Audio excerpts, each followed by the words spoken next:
We're back on the air. This is Radio Entrepreneurs. My name again is Jeffrey Davis. I want to thank all our listeners for tuning us in. Every month I sit down with Alex, our executive producer, and he tells me how great the show's going.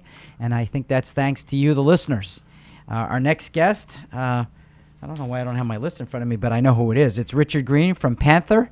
Richard talking us about financial investments, real estate development. Welcome back, Richard. Thank you, Jeff. It's great to be here. Thank you. So, Richard, I'm hearing a lot from a lot of people about real estate investment and real estate development. What's going on in your part of the world?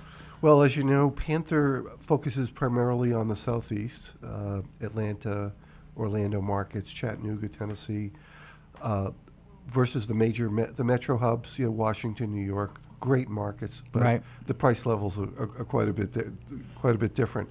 So that's where Panther has sort of carved their expertise and their niche, and it's going well. But one of the phenomena that's going on in the industry is it's hard to find economically strong deals because of the real estate market has come back so strong. And there's a lot of money out there looking for real estate. There's a lot of money looking for real estate. You right. have to be very careful. I mean, I think it trickles down to even the residential real estate market. Right. I look as an empty nester and a candidate for potential downsizing. We're back in the market for the first time in many years and saying, "Wow, you don't get much for $1 million in the greater Boston area these days." And that, in terms of the multifamily, the economics have been very strong.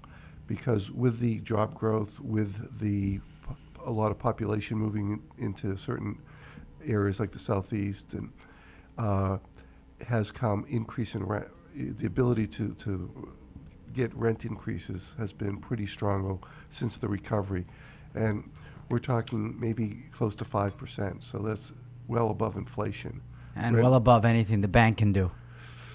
Right, as an owner, yeah. If you can increase your rents by 4, 5, 6% annually, it attracts a lot of capital. When you do underwriting, if you do buy a piece of property that is stabilized, what stabilized is in the 90% range. Some people say 85, but most people say 90% range. The cash flow is very strong, and the ability to increase cash flow allows for interest payments on the loan of between 6 and 8%.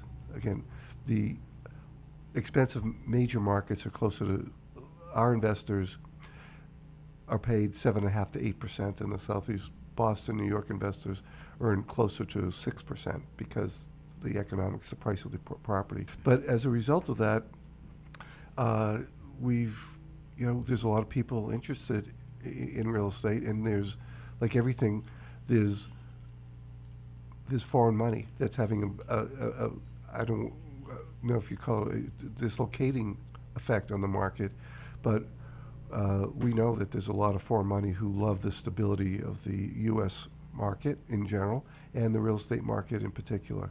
They do tend to gravitate towards the D.C., the Boston, New York, San Francisco, Chicago, sort of the major hubs, but it's affecting sort of all regions in the country. So the buyers of property, of multifamily, have sort of a new set of competitors coming in to try to buy property with them as well.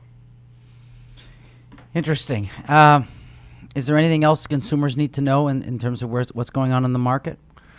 Well, it depends whether you're a buyer, renter, or seller. It's certainly an owner's market. The renter, the dynamics behind renting suggests this structural shift. Right. The young person is unsure about their job, security. They may have student loans, and they may not know where they're going to be in 10 years. Right. So they lean towards renting. I'm at Panther R. Greene with an E at pantherpi.com, and my phone is 617-733-1878.